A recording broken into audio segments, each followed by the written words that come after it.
Well, I am currently drinking a hot chocolate.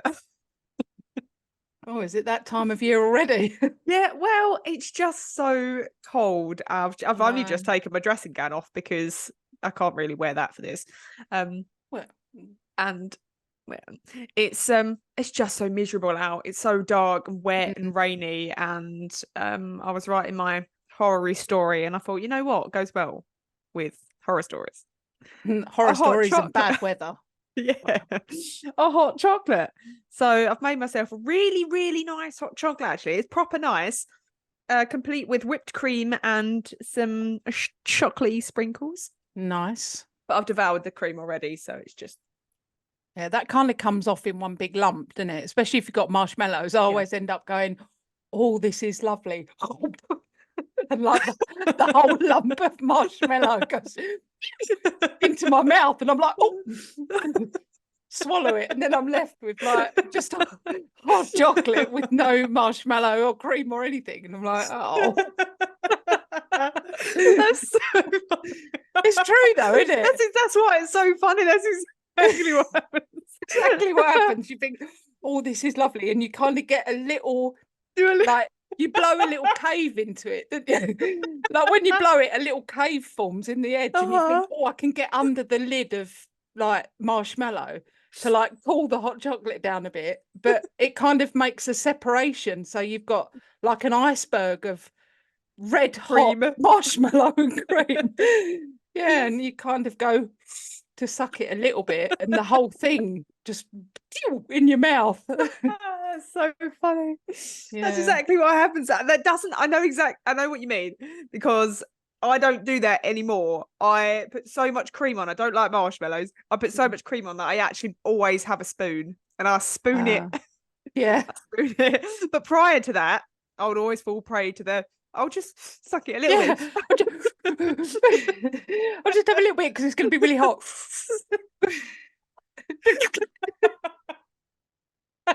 Yeah. Which Oh. reminds me of that Tom and Jerry. I think he's sucking up. I think he's sucking up some milk through a straw, and he sucks up the mouse. This big lump of mouse just goes up the straw. A big lump of mouse. I know, I hate that. All you want to do is suck up your milk through a straw and Big lump of mouse. big lump of mouse. Blam. God. Oh, Talking of blams, I haven't got one ready. you know, I kind of love that our family, our perplexed family, are really embracing tongue twisters. Yeah. I love that.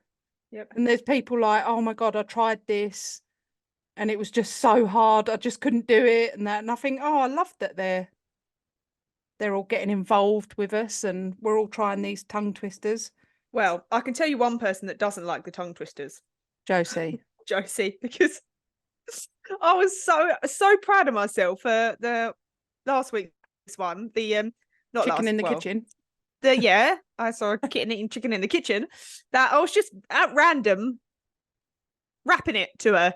It wasn't a kitten eating chicken in the kitchen. She was like, "Shut up!" Yeah, well, that's what I was going to say. I mean, I've received many messages and phone calls from Josie because of this. Mainly they consisted of things like, how do I make it stop? Yep. But I think where you went wrong is that you turned it into a rap and then you were rapping it in her face. In her face, yeah. See we Yeah, go with this. I don't think she appreciated it, but No. but I no. did. Well, on that note, random blams, go.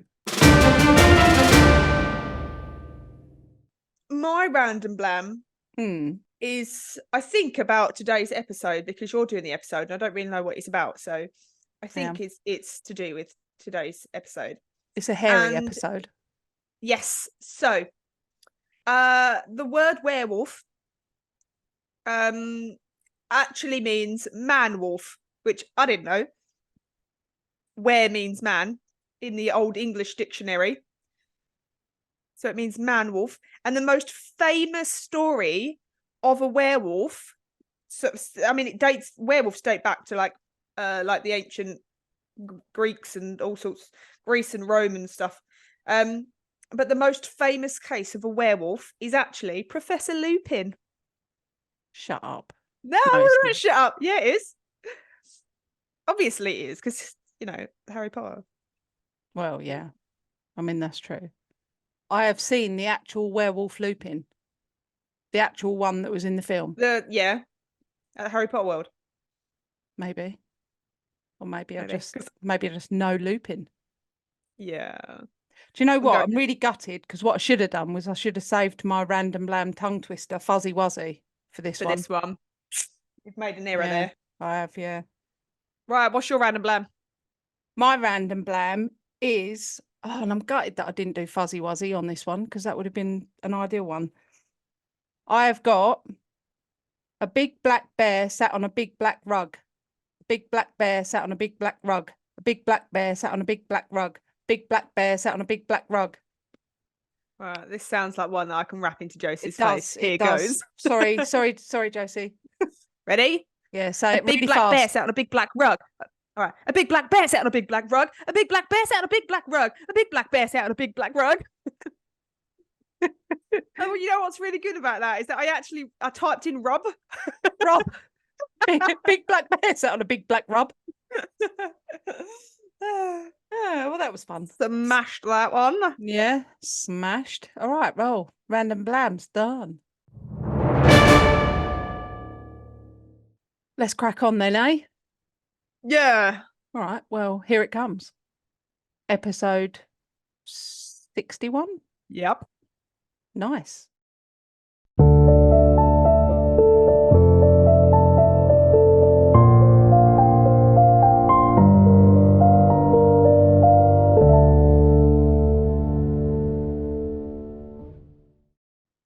Morning. Morning. Morning. Morning. I'm looking forward to today's episode. Well, good. Yeah, it's we haven't done one like this. Well, you haven't done one like this in a while. I tend to steer clear of these sort of ones because of my completely closed-mindedness. Yeah. I like a hairy story. I was going to do an episode all about the history of werewolves and where they originated and everything else. But then I started getting sucked into like individual stories. And there seems to be a bit of a crossover or, I don't know, mix up or mash up, whatever it is, between something called the dogman or dogmen and like werewolf. But dogmen seem to be what we know as like werewolves. So they are bipedal beings with sparse hair, muscular bodies, hairy, always seem to have like the sort of dog yellow eyes and not that my dog's got yellow eyes, but you know. Yeah, that's not really a dog thing, is it? It's not really. It's more of a werewolf thing, I guess. Yeah. But no, when we did the cabin, Yeah. he had yellow eyes, didn't he? He did indeed. So maybe he was a dog man, maybe werewolf, maybe not. Who knows? But the first story that really got me into this was in 1971 in a town called Lawton in Oklahoma. And it was a man called Donald Child. And he saw something that would forever change his life. At the time of this, Donald was in his mid-30s. He was sitting at home looking out of his front window. So he had a sort of a chair and table that were angled out of a big picture window at the front of his house. So he was sitting there looking out onto the town, and he saw what he described as a monstrous creature. And it was bent over the edge of a small fish pond. And Donald said that it may have been drinking or possibly looking for fish in there, but it had its sort of snout and face in the water. It did that for a bit and then either finished drinking or lost interest, and it stood up. And when it stood up, Donald was absolutely petrified because as it stood up, it actually stood up onto two legs, and it was, you know, like 8 foot tall when it stood up. Oh my goodness. And it didn't have the physique of like a bear. It was more sort of muscular, and its arms were longer, its legs were longer than a bear, it was thinner than a bear, and it was sort of hunched over, and it stood up and it turned to him and looked straight at him. And it actually scared Donald so much that he actually went into a cardiac arrest. Oh God. Yeah. Donald Scared to death. Yeah, exactly. Yeah, quite literally. Donald was whisked off to the hospital where he spent several days. And the hospital staff said for, the first few days that he was in there, he was in, quote, a constant state of terror. He gave a full description of the beast that he saw, and he described it as a werewolf. The media went into an absolute frenzy with this information, and a local police officer named Clancy Williams interviewed Donald. And when Donald was sort of somewhat with it again, he said that it was very tall when it stood up, around sort of 7 or 8 foot tall. It was hairy all over its body and its face. And he said that what scared him the most, strangely enough, was that it seemed to be wearing trousers, or he said pants. And he said, but the trousers or pants were too small for it. They were very tight, they were ripped, they were dirty. And when he reported this, and the media got hold of it, other people started to come forward too. And they had previously feared that they'd either gone crazy, that they'd seen something like this, that they just wouldn't be believed.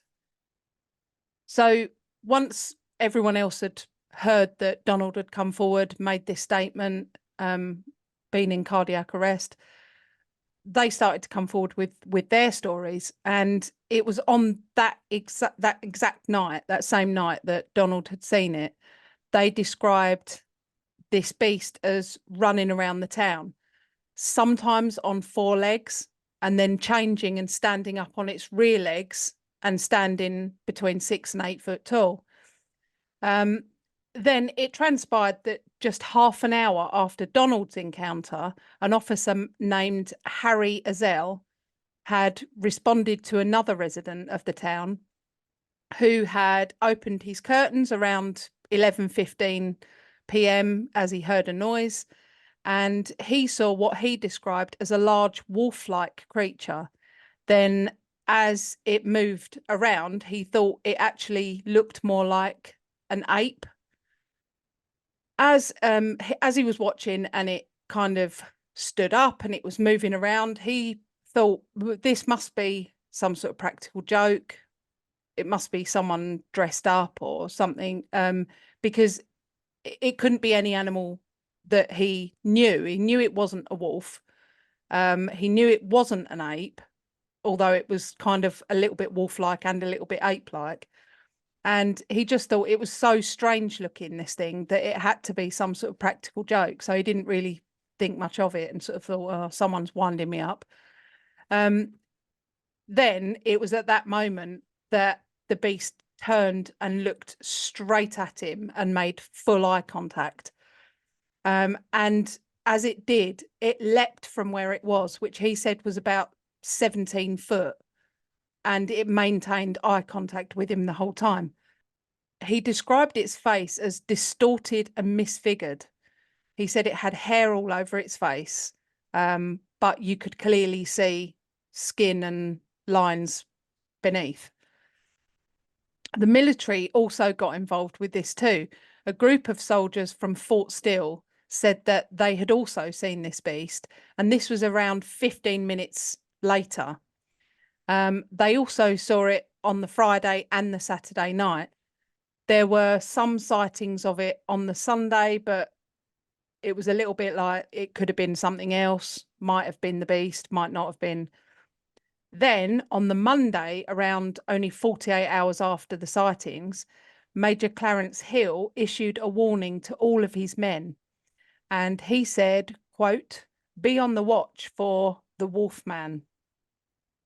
Imagine now, as we are now, just sitting, you know, watching the telly or something, and a live thing pops up and says, Wolfman spotted in the area, be on the lookout, and there's like a picture of him. Can you imagine how weird that would be? I know. Well, I mean, I did see, because I looked at lots of different sightings of like dogmen, wolfmen, things like that. And everything on YouTube is like the most convincing appearance or sighting or recording or whatever of the wolfman or the beast or, you know, whatever it is. But I think, There isn't nah, any, is there? I just don't get it. And I found some of them quite frustrating because I was looking through it, and I was thinking, well, this video's like 45 minutes long. And I was kind of skipping through, and there was just nothing. There was like, you know, look over there in the bushes. And I was like, there's nothing. I can't see anything. So I found it quite frustrating because I really want to be able to see these things. But then I should imagine that once you do actually see something like this, you'd think, I don't want to. I don't like it. Yeah. No thanks. No, I don't. I mean, yeah, there's one of these sightings is properly terrifying. Like when I was reading about it and I was actually writing it out, it properly gave me the shits. It scared the shit out of me. I was like, oh, Jesus Christ, can you imagine if that happened? Yeah. It's one of them things that it always happens when like you're not prepared. So you might be recording something or whatever else, and as soon as you stop recording, something happens, and you're like, oh, for fuck's sake. Yeah. I know. Well, yeah, I mean, that's the thing, because my first instinct is to go, yeah, but everyone's got a camera nowadays. Everyone's got a phone with a camera on it. Everyone's got Ring doorbells. Everyone's got CCTV. All of these things, if they're around and they exist, why are they not on camera more? Yeah. And I don't get that, but you're probably right. It is one of those things where you can sit and you can record and record and record and record and record and then think, well, this is just pointless. Turn it off and then boom, Yeah. Mothman. It's always exactly Right in front of you. Going, hello. Yeah, so anyway, moving on. In 2001 in Kentucky, USA, a man going to visit with his family, unsure of which road to take, had pulled into a lay-by on a country road surrounded by a forest. He was sitting in his car and he had the feeling that someone was watching him. I think we should do an episode about that because that is a really perplexing phenomena. The feeling of being watched. Yeah, because you sit there and you think, and I do it with Claire all the time. I'll sit there and I'll like be reading a book or something and I slightly angle myself that way. And then I just sit and I stare at her. And then at some point, like we're only talking like maybe minutes at the most, she'll turn and look at me and go, what? Yeah. And I go, I'm just seeing if you're going to look. I want to know what that is. Staring into your soul. I know, you do it with the kids all the time. They're like creep into your bedroom, then you're sound asleep and you wake up and they're like staring at you. Oh, they'd probably get punched if they did that with me. I don't think they'd get that close to me when I was asleep. Not with me always being ready. Yeah, so he had the feeling that someone was watching him. He looked to his left, nobody. Looked forward, looked behind, nobody. Looked to the right, and he saw several feet from his car window a huge beast looking very similar to a wolf he said, but it had more of a dog-like face. It was well over 6 foot tall. It was covered in dark black fur and it had animalistic yellow eyes. He said there was no doubt about it. It was clearly standing on 2 legs with its arms back. He said the fur or hair was sparse enough for the man to see its sort of muscular physique underneath. The two of them made eye contact and the man was so terrified that he said he went into a trance-like state where he felt he couldn't move, he couldn't tear his eyes away, and the beast started to move slowly closer to him. The guy said that he felt like it was pissed off that he'd like pulled into this lay-by and that he was where he was. And he said he got the sense that it did not want him there. He broke out of the trance, slammed his car into drive and spun off up the road. And he said he's never driven down that road again. He won't go anywhere near that woodland, nothing. Just down the road a little bit in the 1980s, another guy called James, not his real name, he was a well-known figure within the community, and he really didn't want this story to get out. He did confide in a close friend who was the person that told this story. He said he was out hunting deer and he found a deer stand. Do you know what a deer stand is? I don't think we have those over here. Let me guess. All right. A deer stand. Somewhere like a you know when you're at a lake and they've got like a fishing thing where you stand on the fishing thing, but it's like that but for deer. Well, it's not for deer. No, but people just stand and watch. Got like a deer bar in there with some nice nettles and lake water in little bowls. But yeah, it is exactly that. It looks like a hut. A lot of them seem to be like on stilts, and they're sort of placed periodically through the forest and things like that. And then I guess hunters just go and lay in wait for the poor little deer. So anyway, he found a deer stand, put his shit in there, got in it, and thought, right, now we wait. Sometime later, he heard a noise.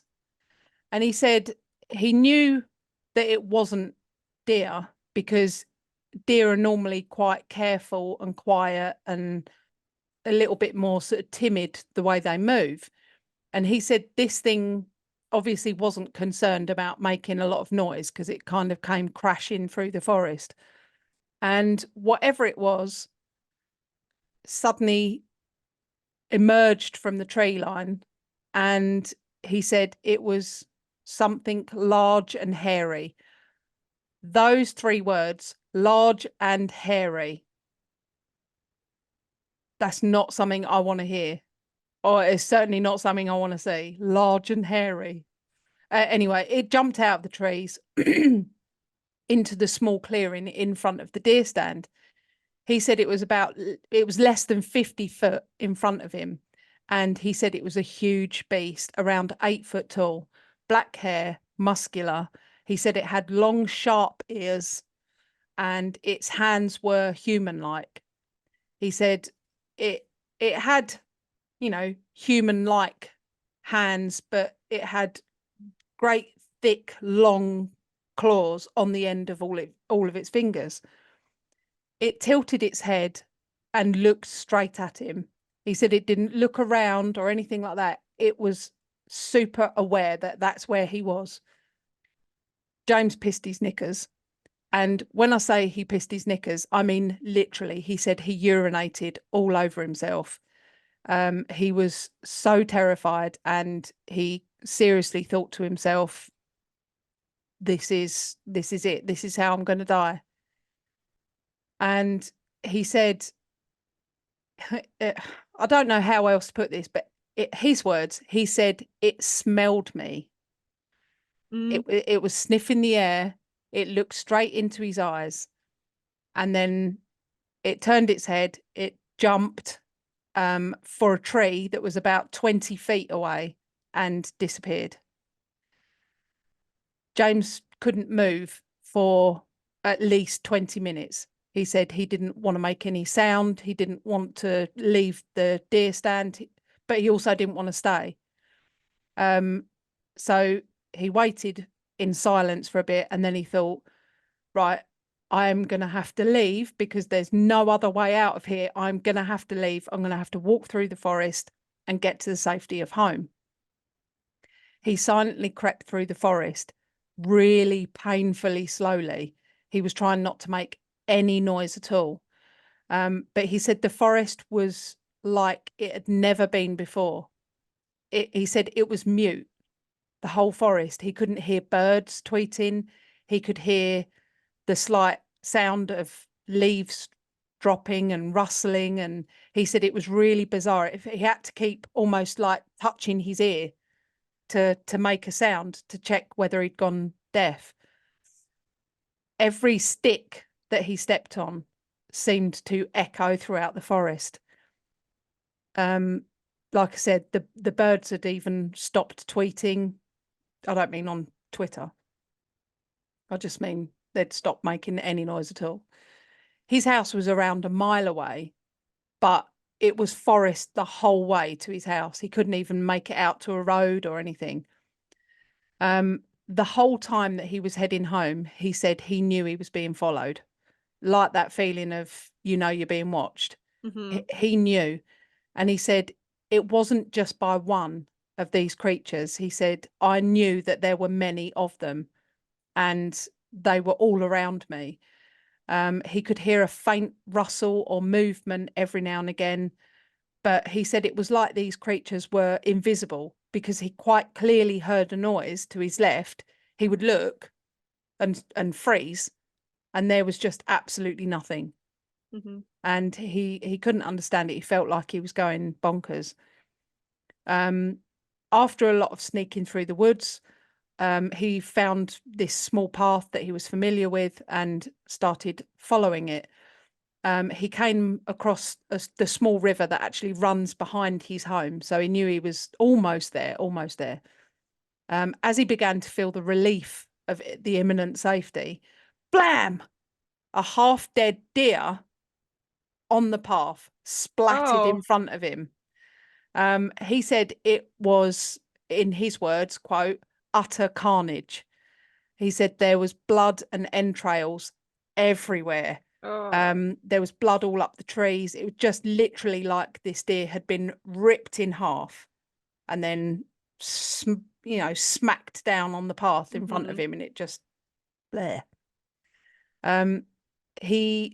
This half a deer was so big that he couldn't even step over it. He had to walk through, the bushes and the trees round the path, so that he could get round it. He said he felt like these things were getting closer to him, and he could smell a really, really strong scent of wet dog, urine, and rotting meat. He reached his property safely and swore that he would never go anywhere near that area again. And he believed that there were multiple creatures like the one that he saw at the deer stand. And he said these were the ultimate predators. They trumped bears, wolves. He said this was on a whole different level. Nothing would have rivaled this. He said it was much bigger and much fiercer than any animal he's ever known of. He would consider hunting again, but for the time being, he wasn't interested. And he said he may never actually go hunting at all again, because he wasn't sure that he'd be able to get over it.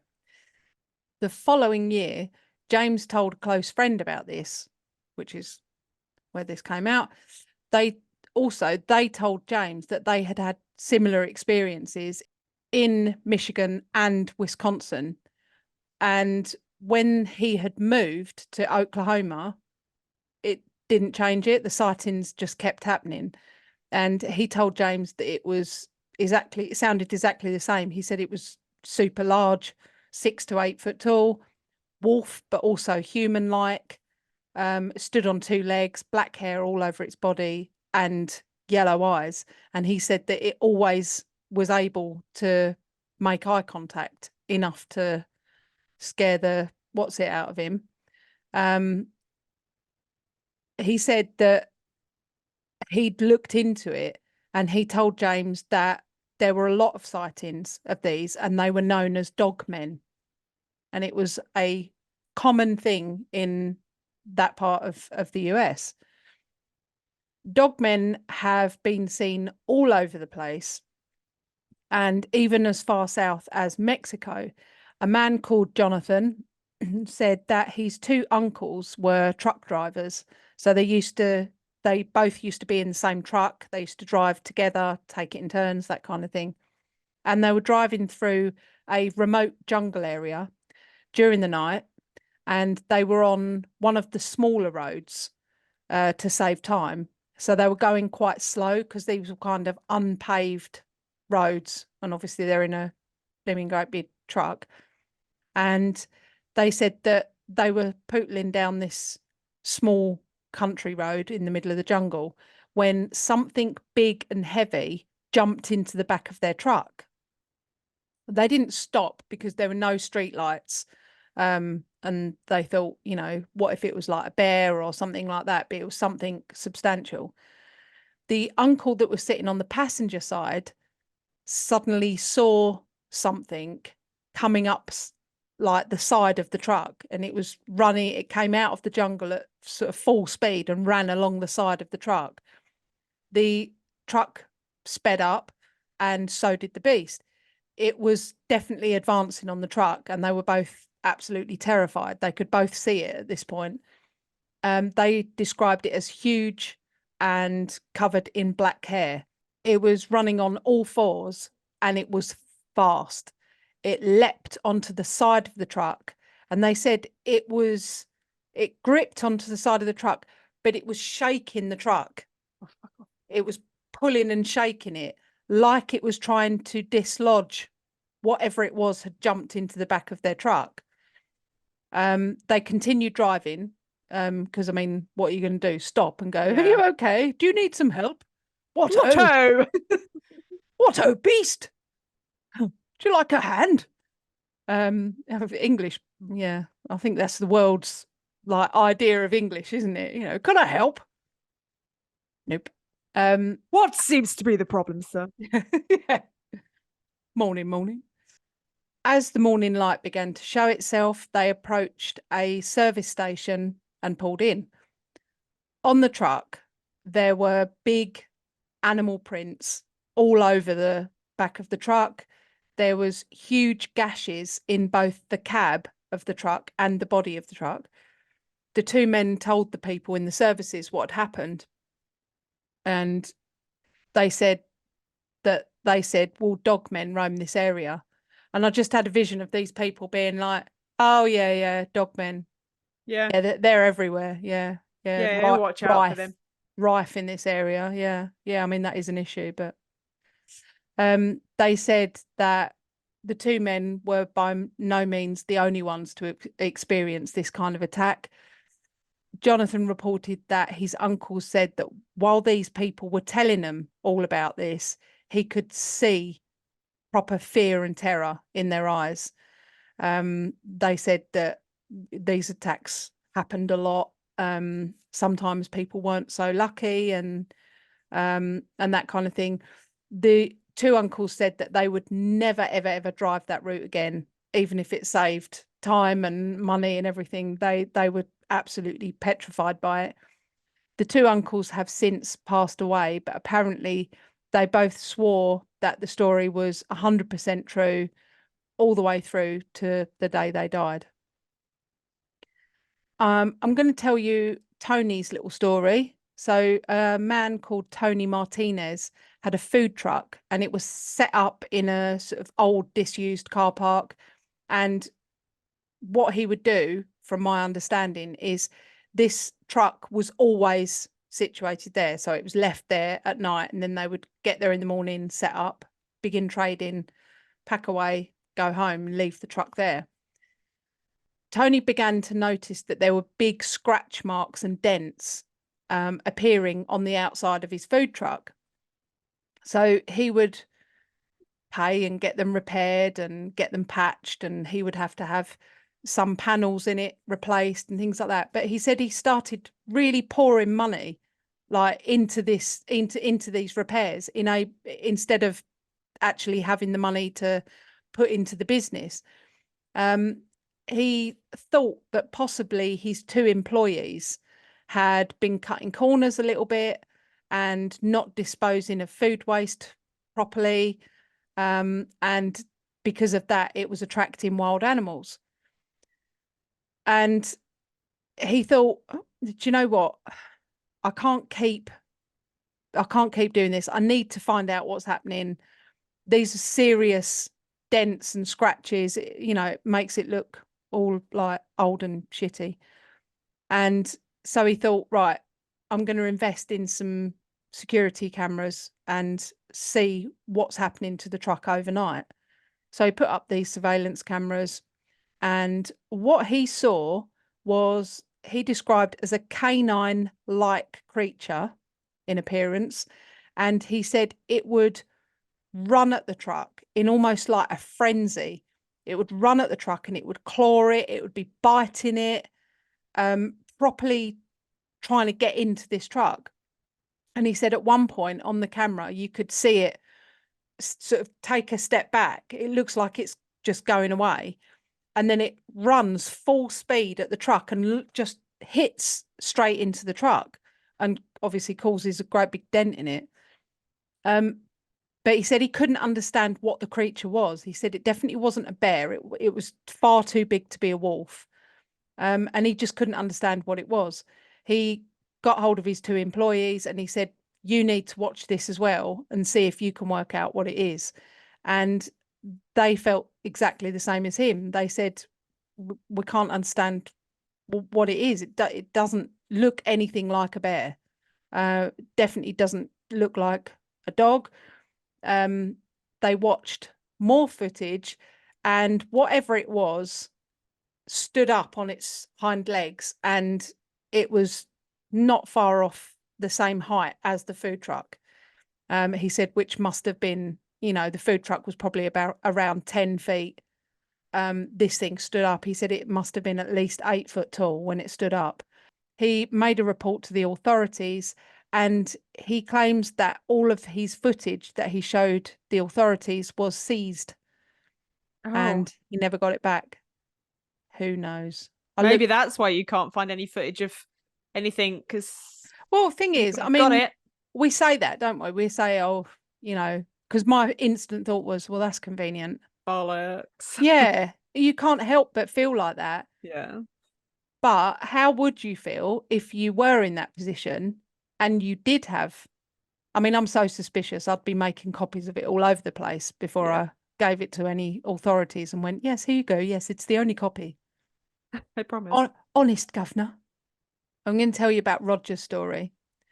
And this is a lot. All right, trigger warning. This contains violence towards a dog. So this is Roger's story. Roger lived in Arkansas, and he claims to have had many sightings of a dogman or werewolf. Roger had 4 dogs, and one evening, one of his beloved dogs was killed by a dogman or werewolf. So Roger then began to keep his dogs inside at all times. He'd let them out, they'd have a wee, and then he'd get them back in. Roger, by all accounts, Roger absolutely loved his dogs. So what happened was Roger had got home from work to see his beloved dog that he called Brave laying in the backyard. And he thought, when he pulled up in his truck, he sort of thought, that's not right. Something's not right. He wouldn't be laying down like that. So he ran over to him. As he approached Brave, he saw that his dog was just covered in blood and really, really badly mauled. He had deep lacerations that almost went all the way through the dog's body. These lacerations were slashes of 4 and 5 together. He said it was like a human hand had done it with long claws. One of the slashes had cut an artery, and when he'd got to Brave, he was bleeding out. He wasn't dead, but he was close to it. He said that the dog was badly, badly beaten as well, so much so that one of his eyes was missing. Oh. Roger could clearly see that his dog had many, many broken bones. And he did think that the only thing that he could think of was that it had been a bear attack. But this had never happened before. He'd never seen any bears on his property or even near his property. There'd were no reports of bear attacks anywhere in that area. So he was kind of baffled by it. He was perplexed. Over the next few days and weeks, Roger found more mutilated animals around his property, and they'd been in a similar state to his dog Brave. And then Roger started hearing a screaming coming out by the river at the bottom, well, sort of at the bottom of his property. And he said these screams didn't sound like a human. He said they were definitely made by some kind of animal, but not anything that he'd ever heard before or recognised. He said that they were guttural. He was far too scared to go out and see what it was.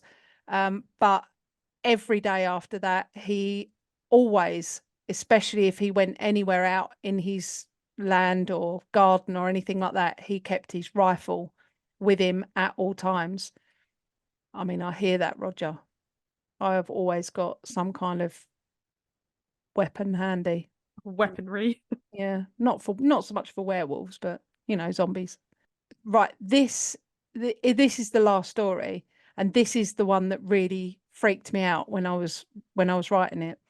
And it's about a boy called Freddie. And Freddie was 12 when this happened, and he lived in a small suburban neighborhood. It wasn't out in the middle of nowhere or out in the countryside or anything like that. But little Freddie got up in the middle of the night to go and get a drink. He did that, went to the bathroom, had a tinkle, which probably in hindsight, good job he did, really. Went back to his bed, got snuggled up in his bed and tried to get back to sleep. Freddie's bedroom was close to their back door. So from his, a bit like how I'm sitting at the moment, from his bed, he can look out of his window and he can see if someone was coming up to the back door to come in the house. So as he was laying in bed, trying to get back to sleep, with his eyes closed, he could see that the security light, you know, that senses motion had come on, because he could kind of see it through his eyelids, see the light change, see the light come on. He opened his eyes slightly, just out of curiosity, and looked over to his window. As he did, he saw something that terrified him to his core, expecting to see a person standing there, but no. It was, in his words, a hideous, mutant, dog-like face staring into the window. He said it was pressed right up against his window, looking right at him. As he looked on in horror, oh, this gives me the creeps. Whatever it was, this dog-like thing started dragging its face from left to right across the glass of the window. And he said it was smearing saliva. Or he actually said it smeared saliva and mucus. But I missed it out because I don't like that. But it was smearing its saliva slowly all across the glass. And he said it maintained eye contact with him the whole time. These piercing yellow eyes. And he said it looked like mad. It looked like it was trying to scare him. It was trying to freak him out. Well, it succeeded. Yeah, well, it freaked me out as well, and I wasn't even there. He said it looked like German Shepherd like, but in his words, much uglier. He had a family member, I think it was like an aunt or something like that, who had a German Shepherd, and he absolutely loved it. And everyone knows German Shepherds are beautiful. But he said it looked German Shepherd like, but he said it was hideous. He said it was like mutated somehow. Freddie started screaming. I mean, he's 12. Yeah. He's 12. That shit is going to damage you for the rest of your days. Yeah, I mean, Hayley refused to sleep in her bed the other day because a little bug had fallen into it. Fallen into it. I mean, Hayley comes from, you know, mother that had a mouse that roared at her, so Yeah, absolutely. she's at a disadvantage always. Yeah. So yeah, he started screaming. He was absolutely petrified. As he was screaming, he said he couldn't take his eyes off of it. He was screaming at it. And he said it smirked at him Ugh. whilst still pressing its disgusting snout against the glass. He said it smirked. And he said, I know that it liked the fact that I was scared. Freddie thought, it's go time. So he bolted out of his bedroom, screaming all the way, and ran to his parents' room. His parents were actually really good. They didn't sort of go, come on now, back to bed. Yeah, get over yourself. They weren't. They were actually really good. And they sort of said, you know, look, we're not going to go outside because, you know, we don't know what it is. So he said that he felt a lot of relief from the fact that they sounded like they believed him. And Freddie's dad was a pastor, and he prayed over his son, and he blessed his son, and he blessed their house. And Freddie said whether it helped or not, no one knows, but we never saw it again. That was the only time it happened. And he said, I wasn't dreaming. It definitely happened, and I definitely saw it. And I don't know what or who it was. But after my dad did the blessing, we never saw it again. So there's the sightings. I want to know, what are these dogmen? Do they really exist? Are they werewolves? And what do you think? Can you answer those questions for me, please? Right, Thank you. so what do I think? I can think I'll probably guess, but It's difficult, isn't it? Because pre-podcast, I'd go bollocks. yeah. Absolute bollocks. But even like when I've been researching for paranormal ones and things that we've done, where before I would have gone, that is absolute nonsense. Yeah. There just seems to be such a lot of evidence supporting it. And say, for instance, when you watch interviews with these people that have witnessed this, they are 100% genuine, and they do genuinely believe that that is what they've seen. Whether or not that is what they've seen is a different question, but they actually believe that that's what they've seen. So it's hard for me to go, oh yeah, absolutely, that would have happened, or no, that definitely wouldn't have happened. It's really hard, isn't it? The fact that there are so many different like encounters, descriptions and things like that, and they're quite descriptive, and it's not just like, oh yeah, I saw one in the woods. There are quite a detailed account of what happened. And the thing is, when you see things that are like terrifying, or you have experiences that are terrifying and things like that, there are parts of your brain that just shut down, you know, and you think, oh, I don't know what happened. I don't, you know, and when you're scared, you don't always do what people expect. You know, it's that thing in the horror film, you know, where like in Scary Movie, where there's like a gun, a great big sharp knife, a baseball bat, and a banana, and she runs up to the table and like goes, oh, and grabs the banana and runs off. You know, and it's like, why did you do that? You do make stupid decisions, you know. And how many times have you seen in the movies where, you know, they'll shoot the monster or the murderer or the, you know, killer or whatever it is, and then they drop the weapon, and you're like, don't drop it, you know, or tie them up, you know what? But you, in reality, I don't think you do always make the right choices and take in as much information and things as you could. I mean,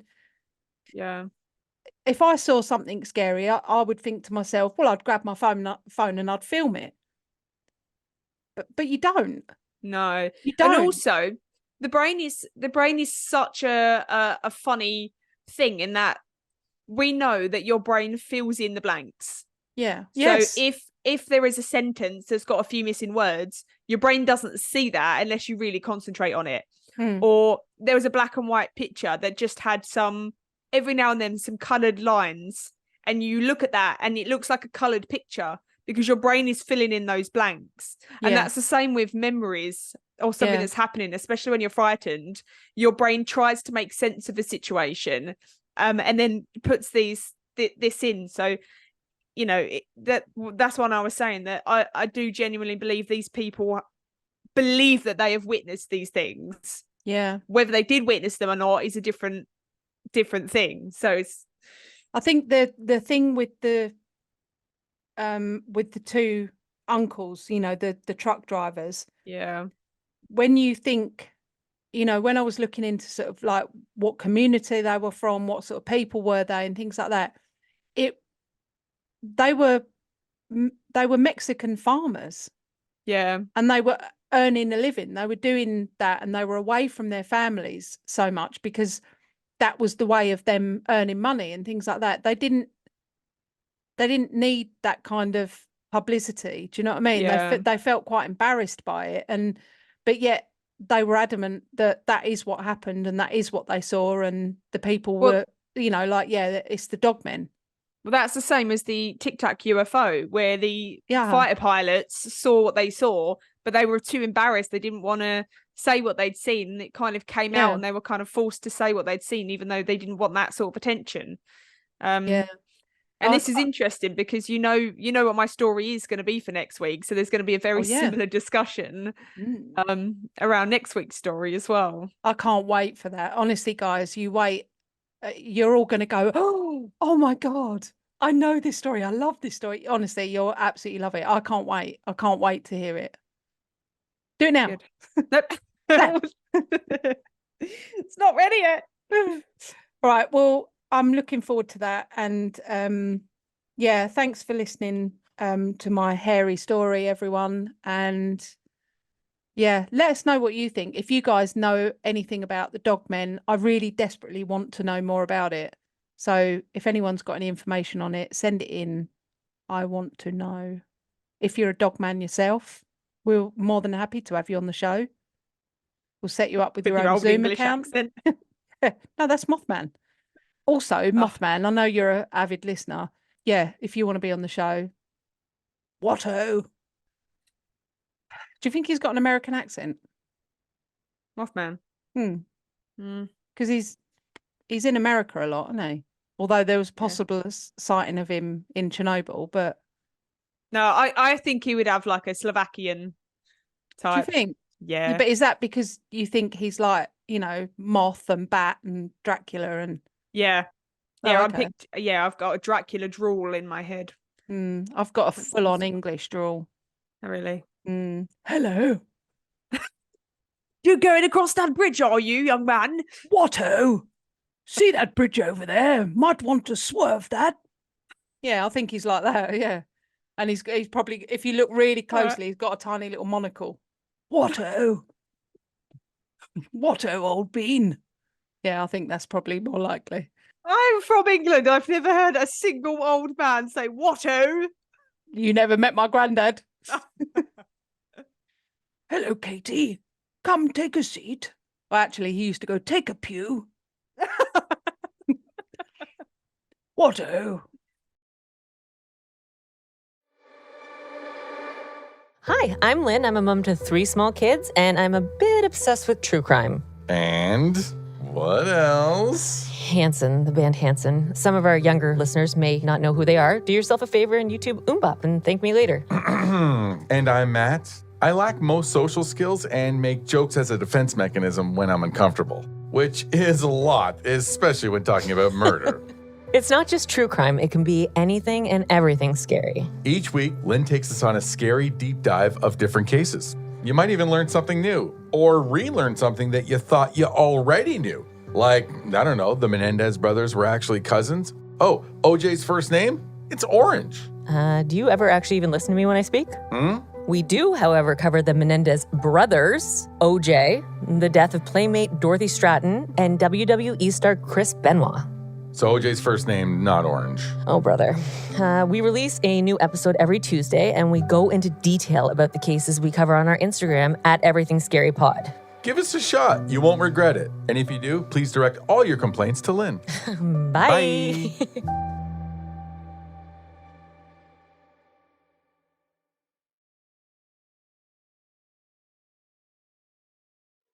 If you have enjoyed listening to our episodes, make sure you rate us and leave us a review on whatever platform you are listening. We absolutely love hearing from you guys. So you can also help support our show by donating to our Buy Me a Coffee link. We will make sure that you get a massive shout out and a big thank you in our next week's episode. You can also follow us on social media at Perplexed Podcasts. We're on Facebook, Instagram, and if you want to see more videos and blooper reels, subscribe to our TikTok and YouTube channels. You can also email us your stories at perplexedpodcasts@gmail.com. And you can find all the relevant links in the episode descriptions. Thanks for listening. Bye. Bye.